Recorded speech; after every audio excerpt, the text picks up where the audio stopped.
Okay, today we're going to look at a little bit of postural work, and the first thing we're going to start off with is an overhead carry.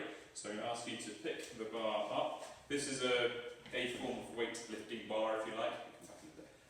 But what we're actually going to look at here is anything with a broom, like a broom, or a straight an umbrella, or whatever you have which is straight. We're going to lift this above our shoulders, lock out the arms. We're looking at squeezing the shoulder blades together, controlling through the shoulders, having a nice strong posture. And all we want to do with this one would be walk around a room. You could do this outside or up and down a few times, forwards, backwards for a period of time, and then back down again as well. This is helping to work on your posture, opening everything up and make yourself nice and tall and proud as you go through. What we're now doing is opening up the shoulders again, working on developing good posture by making sure that we're opening up the front of our shoulders and our chest. So we're going to grab a band, a TheraBand of some description. Again, you can use a broom or something harder if you haven't got a band. But having a light amount of tension, and as the exercise progresses, you can make it more and more tension on the band. But you're basically going to put your hands out to about 6 inches inside of your shoulders, lock out your arms, and you're going to rotate it all the way back, keeping the shoulder blades nice and together, and then all the way forwards again. And you're going to repeat that a few times.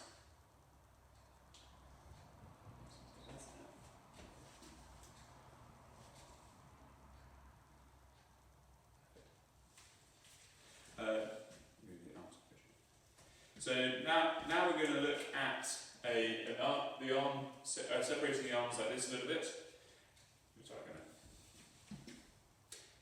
Now we're going to look at controlling the shoulders and opening up the arms. So we're going to take another TheraBand as well. Again, look at having a light amount of tension on this and build this up as you feel comfortable. We're going to start off locking out our arms out, making sure we're squeezing our shoulder blades together, so shoulders are up, back and down, holding that good posture position, tensing through the core, and we're going to open our arms out to the sides, and then back down again, making sure it's a control out and control back in again as well. Really focusing on keeping the shoulder blades nice and together, and the motion nice and controlled.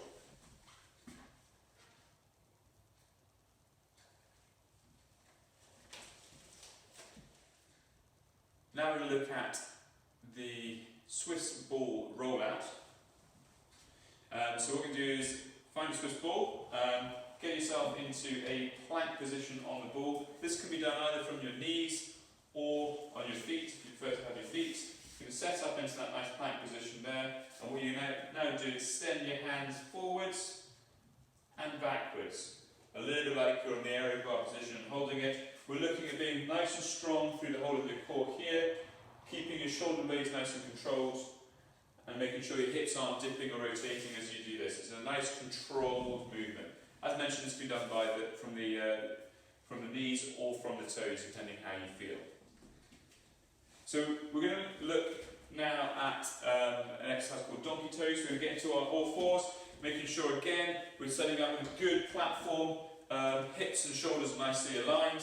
We're going to lift ourselves off our knees, and then with a bit of control, we're going to squeeze and control the glute, and then lift that heel up as high as we can from the glute, not the hamstring. So then you're going to hold it for a few seconds, and then back down again. So you can see here, the shoulders and the hips is remaining absolutely still, and control is coming all from the glute. It's not a hamstring movement, we're not compensating anywhere else. Nice and controlled throughout the motion. Okay, back into the all fours position now. We're going to do bear walk.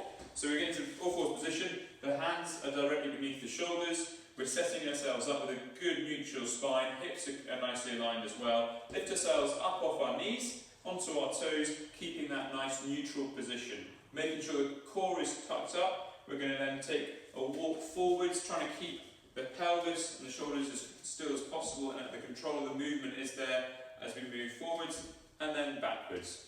Nice and controlled. The press-ups are fantastic for postural control. They allow the movement coming up and down.